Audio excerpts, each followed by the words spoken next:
Hey everybody, welcome to Math with Ace, focusing on statistics. Today we are calculating a confidence interval for sample means, or using a one sample for means. Now, in these examples, we are going to create the confidence interval by hand, but also using technology. Even doing the confidence interval calculation by hand requires a little bit of technology or a chart to be able to calculate the correct t-score. Suppose you do a study of acupuncture to determine how effective it is in relieving pain, and you measure sensory rates for 15 subjects with the results given. What is 15? What sort of value is that? Who does it represent? That is the sample size. Use the sample data, construct a 95% confidence interval for the mean sensory rate for the population from which you took the data. So I'm talking about means here. It's going to come up later that we're going to deal with proportions, and identifying which one you're dealing with is really important. Here are my 15 values. So in order to calculate a confidence interval, remember, I take my point estimate plus or minus my margin of error. And the margin of error is found by taking the t-critical value times the standard error of the sample. So I take the standard deviation of the sample and divide it by the square root of n. And this point estimate is x bar for this situation. So I need some pieces of information. Well, I know n is 15, but I don't know the mean and I don't know the standard deviation. However, I have the data. So what I can do is I can take this data and I can enter the information into my calculator, and I can calculate the standard deviation and the sample mean. So we're going to go over to Stapplet to do that.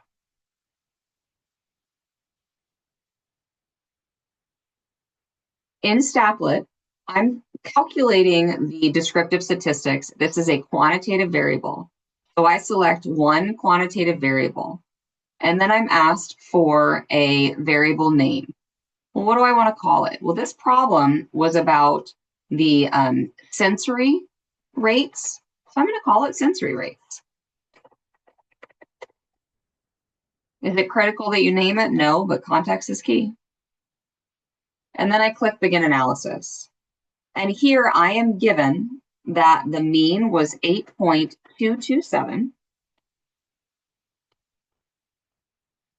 And the standard deviation was 1.672. So I'm going to write that down.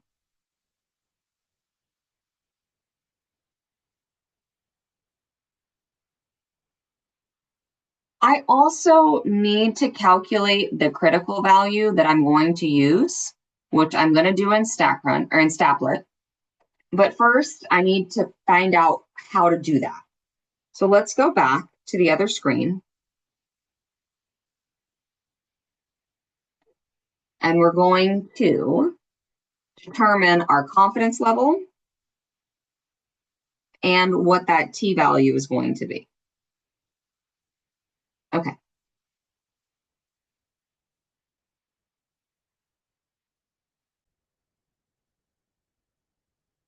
We have our n, we have our standard deviation of the sample, and we have the sample mean. But what we need to know is how confident we want to be so we can determine how to calculate the t-value that we're going to use. So our confidence level was 95%. That's the same thing as 0.95, which means alpha is 0.05. And how did I know that? That is 1 minus 0.95. Alpha is 1 minus the confidence level as a decimal. Then the t-value of alpha over 2, I need to split the alpha in half. So alpha divided by 2 is 0.05 divided by 2, which is 0.025. So I need to find the t for 0.025, but I need to know my degrees of freedom. And my degrees of freedom are found by taking n minus 1. The sample size of 15 minus 1. So I have 14 degrees of freedom, and I have an area of 0.025. Those are the pieces that I need in order to be able to calculate the t-value that I'm going to use for my problem. Let's go back to Stapplet.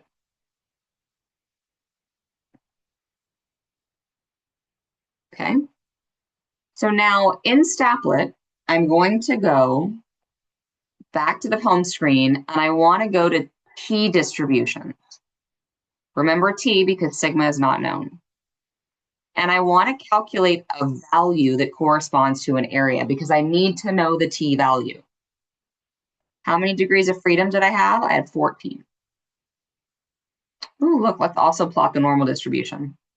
See that normal distribution? It's a little bit higher and a little bit skinnier on the ends. That's because a T distribution is fatter tails when you have the smaller sample size. So if I put an area of 0.025, it's going to tell me the value here is my T value that I want. The important thing to note is that you're going to get a negative when you're dealing with the left because any z-score or t-score below 0 is negative or below the mean. I encourage you to actually use the right tail so you don't get confused about the sign. Some calculators will not allow you to do that. Excel is one of them. You have to find the complement, or you need to really understand that you're talking about the positive value. You could use the negative, but you have the minus, and the plus, and you have to write your interval in the right order. I just think that it's better if we take the right tail, it's the positive one, and we go from there. So I'm going to use 2.145 for my area. So let's go back. And we're going to use 2.145 for my calculations. Okay, so the T of alpha over 2, which was 0.025 for the degrees of freedom of 14, was 2.145. So now I have everything that I need to make my interval. My point estimate was X bar of 8.227. Plus or minus the T alpha over 2, which was 2.145, times the standard deviation of the statistic of 1.672 divided by the square root of the sample size, which was 15.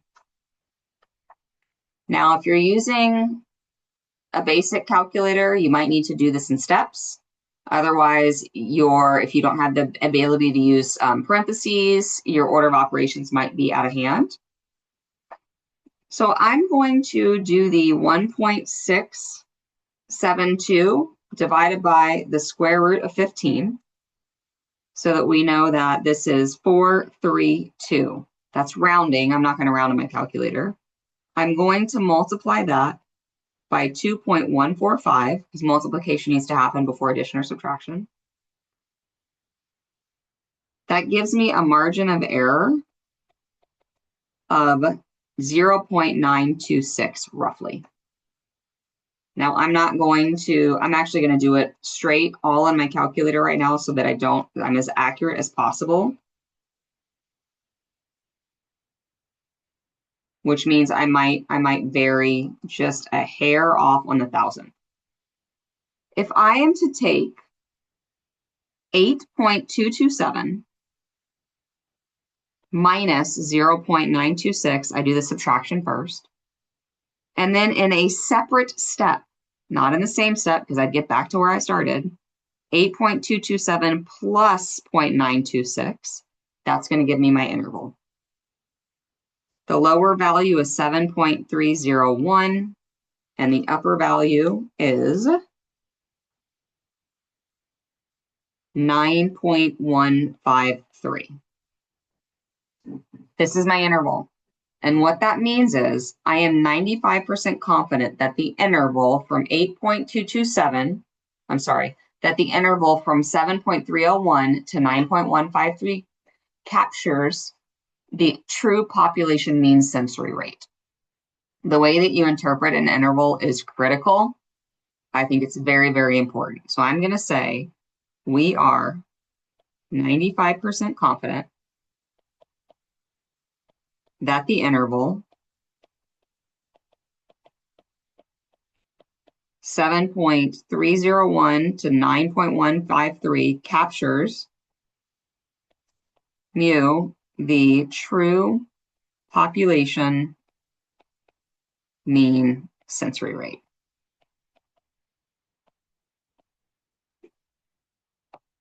What if I didn't want to do it by hand and I wanted to use technology? Can I? Yeah, you can make a t-interval. And it's pretty straightforward, but you got to know how to get there to begin with. We're going to go to Stapplet again, one last time. And in this case, we're going to go back to one quantitative variable. And again, remember this was sensory rates. And I can enter in my data and begin analysis. This is where I was earlier. Down at the bottom, you'll see this perform inference section. In performing inference, what I want to do is I want to create a one sample t-interval for mu. Not a test, not a chi-squared, not Wilcoxon. I want to do one sample t-interval for mu. And then I tell it my confidence level, I perform inference, and there's my answer. So technology makes it easy peasy, but understanding the components and how you get there are also critical. All right, come back for one more example, and we will finish up with our confidence intervals for means.